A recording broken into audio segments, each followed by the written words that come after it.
All right, everybody, peace. Welcome to the Started Bobby Basketball Show. Wherever or however you're listening, we're so grateful to have you with us. As you guys know, I'm Sean Cottle, and we've got a wonderful show for today, guys. We're going to be recapping the open weekend for WNBA basketball, and it's going to be all WNBA basketball today. I know that the Western Conference Finals start today, but we are going to dedicate this episode just to the start of the WNBA season. And there's two storylines I want to cover on today's show, and that is one being the two most impressive teams I've seen so far during the start of the WNBA season, and also some breaking news coming out of the Connecticut Sun, and why this news could have a major impact not just on the Connecticut Sun but on the league as a whole. So we're not going to waste any time, guys. We're going to get right into it. Like I said, the first topic I want to cover is, and actually, guys, I want to get quick shout out to my co-host, Mr. Dre Pennington. Dre and we just released a new episode for our podcast about a week ago, and if you haven't already, be sure to check it out. It's definitely one of the best episodes that we've done so far, and over the course of these next 2 months, we're definitely going to be releasing more of our podcast episodes that we've done. And we're excited. And as you guys know, Dre is our resident Minnesota Lynx connoisseur. So he knows anything and everything that's going on in Minnesota right now. So if you guys have any questions about anything, just be sure to reach out to him too. But like I said, guys, I want to talk about the two most impressive teams I've seen so far over the start of the WNBA weekend. And those two teams are the Washington Mystics and the Atlanta Dream. And it's coincidental because both those teams played each other on opening night. But the reason I'm impressed with the Washington Mystics is because of something that I talked about 3 weeks ago, and that was their draft picks being Sonia Citron and Kiki Arifin. And I said on draft night that the Washington Mystics won the draft because of those two picks. Also drafting Georgia Amore. We also know that though Georgia Amore is going to be out for the season with an ACL tear. But that being the case, even still with with Sonia Citron and Kiki Arifin, these two players look like legitimate veterans, even after one game. And as you guys know, I was high on Sonia Citron ever since her freshman year at Notre Dame, and I was sold on Kiki Arifin after her junior year at Stanford.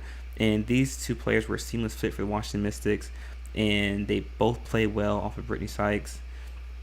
And also, they have Lucy Olsen coming off the bench as well.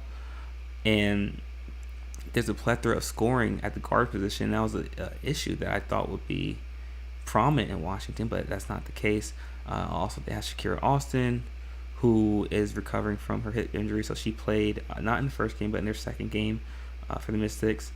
And as well as Aaliyah Edwards, who still has yet to play, but once she returns, the front court trio of Aaliyah Edwards, Kiki Arifin, and Stephanie Golson will prove to be a formidable matchup for most WNBA teams.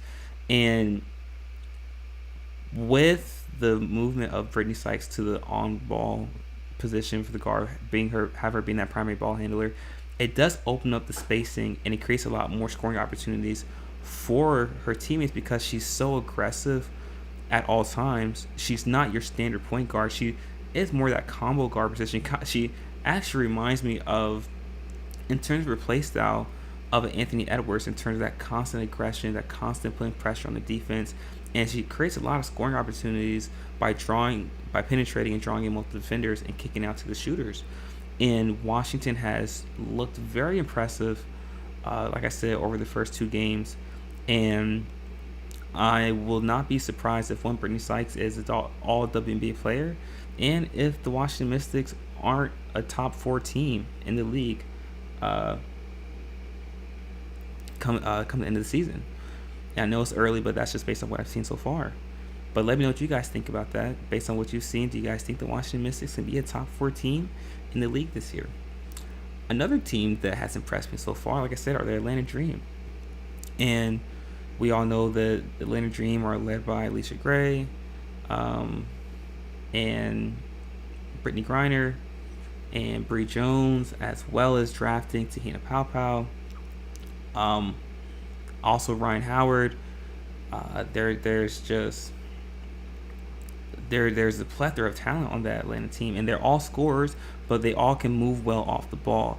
And none of these players are ball dominant, and that's why Atlanta offensively is so formidable. But also their length, they're so long on the wings. They're great defensively, and they do a great job playing the passing lanes. And by playing the passing lanes well, they get a lot of deflections and steals, and that leads to more transition buckets. I won't be surprised if Atlanta this year is one of the best teams in transition because of their defensive intensity and their ability to create turnovers. And the only issue or the only cause for concern I may have for Atlanta this year is their depth. I'm not sure if they'll be able to go 8 or 9 deep consistently over the course of the season. That remains to be seen. But once again, based on what I've seen so far, I won't be surprised if the Atlanta Dream are one of the best defensive teams and one of the best teams in transition over the course of this season. But let me know what you guys think. What has been the most impressive thing you've seen so far from the start of the WNBA season? Who has been the most impressive player? What has surprised you guys? Let me know what you guys think. Leave your thoughts in the comments section. I'm looking forward to hearing all about it. And in our next segment, guys, we are going to be discussing some interesting news coming out of the Connecticut Sun's organization. So be sure to stick around for that, guys. You're not going to miss it. We'll be right back.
All right, everybody, welcome back. In case you missed the first segment of our show, I was discussing the two most impressive things I've seen so far from the start of the WNBA season. Those two things being the play of the Atlanta Dream and the Washington Mystics. But let me know what you guys think. What's been the most impressive thing you've seen so far throughout the WNBA over the course of these first couple of days? Or what has been the most surprising thing you've seen so far? Leave your thoughts in the comment section, guys. I'm looking forward to hearing all about it. But in this segment, guys, I want to discuss some interesting news coming out of the Connecticut Sun's organization a couple days ago, and why this could have major implication, not just on the Connecticut Sun, but all on the league as a whole. And that news is that, that the Connecticut Sun are up for sale. And like I said, this news came out a couple days ago. On the 14th, so a little over a week ago. But the Mohegan Native American tribe, the organization that owns the Connecticut Sun currently, have retained investment bank Allen and Company, according to Sports Illustrated, to facilitate the potential sale of the franchise. And according to Sports Illustrated, the expectation is a controlled sale and a likely franchise relocation.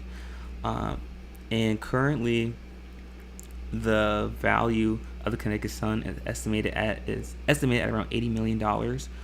And the reason this could be monumental for the WNBA is because the Connecticut Sun, originated in 2002, was one of the first franchises whose ownership had no affiliation with the NBA.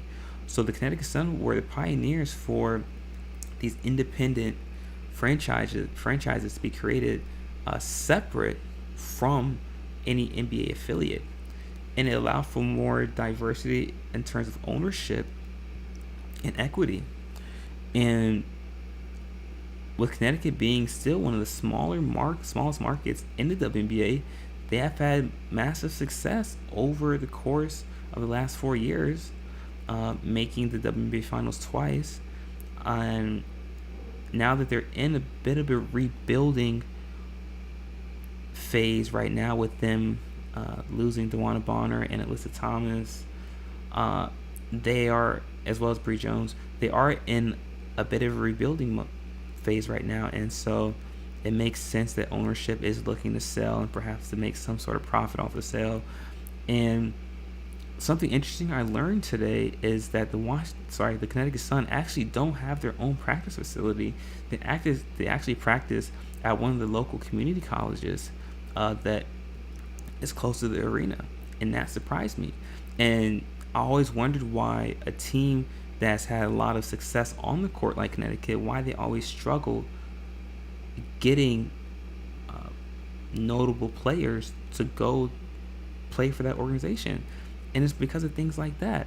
If you look at the things that, for example, that Phoenix has done with new owner Matt Ishbia in terms of creating a brand new facility and practice facility at that, and bringing in state-of-the-art equipment and personnel for the Phoenix Mercury, it's things like that that draw in great or notable talents in free agency, and because those are things that play a factor for players when making a decision on where they want to go. And knowing that now, I understand why Connecticut has struggled to retain talent and bring in talent. But perhaps under new ownership and a possible relocation, this can perhaps bring in more notoriety and create or provide the opportunity to push or move the Connecticut Sun to a bigger market, perhaps somewhere in Florida, or maybe another team in Texas, or perhaps Philadelphia. It's just perhaps a market somewhere that is bigger than Connecticut, perhaps a more metropolitan market. I believe that would be a better fit for where the WNBA is moving towards. And all of that is obviously dependent, stringent on the CBA and ownership and the owner's approval, and who ends up buying the Connecticut Sun as well. But very interesting news coming out of Connecticut that, like I said, could have major implications on the WNBA as a whole. And the reason that the Connecticut Sun are being sold is, like I said, the price of keeping the Connecticut Sun is becoming too expensive for the current ownership. And the reason the price is becoming so expensive is because there's more money now being generated and being brought in from the WNBA due to the CBA and new television deals. And what's going to happen is some of these smaller owners that have major equity and majority ownership are going to be phased out for owners that can provide more for these organizations. And this is the start of it. But let me know what you guys think. What would be a good location for the Connecticut Sun if they were to relocate? Leave your thoughts in the comment section, guys. I'm looking forward to hearing all about it. But with that being said, guys, that's it for our show for today. Thank you